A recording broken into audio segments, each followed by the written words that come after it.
जीशु समस्त मानव जातिर प्रभु अटंती। आज वाक्य आम देखू मत्थी 18:14 गोटे मनुष्य जेपरी विनष्ट न हुअंती यह स्वर्गस्थ पितांकर इच्छा। लूक 2:10 लिखा जाए, प्रभुंकर दूत मेषबड़क मानू कहले, भय कर नहीं, देख मु समस्त लोकंकर अत्यंत आनंदजनक सुसमाचार तुम्भमानंकु जणाउछि, कारण आज दाऊदंक नगर में तुम्भमानंक निमंते त्राणकर्ता उद्धारकर्ता जन्मग्रहण करियछंती, से ख्रीष्ट प्रभु। लूक 3:6 समस्त मर्त ईश्वर परित्राण देखिबो।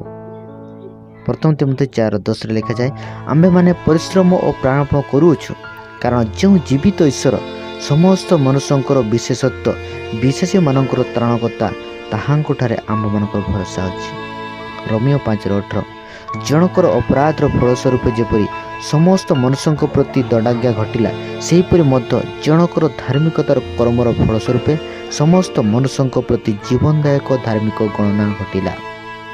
तीतस 2:11 लिखा जाए, कारण समस्त मानवर परित्राण निमंते ईश्वर अनुग्रह प्रकाशित होइछि। जोहन 12:47 लिखा जाए, जीशु कहिले, केही जदि मोहर वाक्य शुणी पालन करे नहीं ताहेले मु ताहार विचार करे नहीं, कारण मु जगतर विचार करबा को न आसी बरं जगत को परित्राण उद्धार देबा को आसी अछि। द्वितीय पत्र 3:9 लिखा जाए, विलंब बोली जेपरी केतेक भावंती, प्रभु अपना प्रतिज्ञा विषय सेपरी विलंब करती नहीं, किंतु जेपरी केही विनष्ट न हुअंती बरं समस्ते मन परिवर्तन करती, यह इच्छा करी से तुम्भमानंक प्रति दीर्घ सहिष्णु अटंती।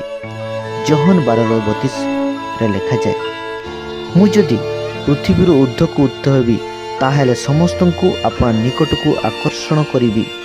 प्रथम कोरिन्थियो 15:22 लिखा जाए, आदम द्वारा जेपरी समस्ते मृत्युभोग करती सेहीपरि मध्य ख्रीष्टंक द्वारा समस्ते सजीव हेबे। फिलिपियो 2:10 स्वर्ग मर्त और पाताल थिबा प्रत्येक जानो जीशुंक नाम नत हेब।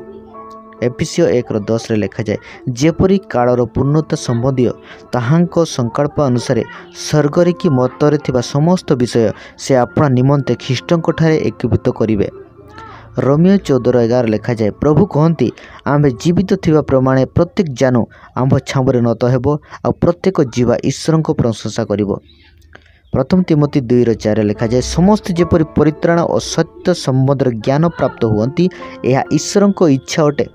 प्रथम पीतर 4:6 लिखा जाए, मृत मानक निकटरे मध्य सुसमाचार प्रचारित हैला, जेपरी सेमाने मनुष्य मानक प्रति सदृश शरीर रे विचारित हेले हैं ईश्वरंक सदृश आत्मा सजीव हेबे।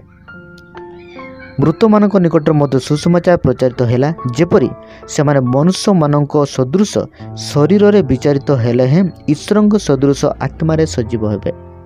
कलसियो 1:20 लिखा जाए, जीशुंको क्रूसर रक्तरे से शांति स्थापन करी ताहांको द्वारा पृथ्वी बा स्वर्गरे स्थित समस्त विषयर मिलन करती।